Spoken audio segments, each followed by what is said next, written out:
Hello everyone, welcome back to our channel Login Assist. In this guide video, I will show you how to get English subtitles on Youku. So first of all, launch open Youku application. You can see over here Youku application has been opened. Make sure you're playing the video in which you want to get the English subtitles. So if you want to get the subtitles, you'll have to go to the full screen mode. For that, what you have to do is tap on the full screen icon that you can see right over here on your screen. Now after you do that, you'll be able to view the video in the full screen.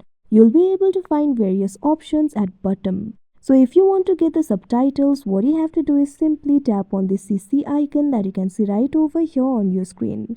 Now you'll be able to turn on the subtitle. Right over here, you'll be able to find this section for language. You'll be able to find various languages over here. So simply tap on this option English that you can see on the screen. You'll also be able to select the font size of the subtitles if you want. Now after you do that, you can see over here the subtitles will be enabled. Now while viewing the video, you'll be able to see the English subtitles over here. So like this, you'll be able to get the English subtitles. So that is how you get English subtitles on Youku. I hope you found this video helpful. Thank you for watching. Make sure to like, share and subscribe to our channel.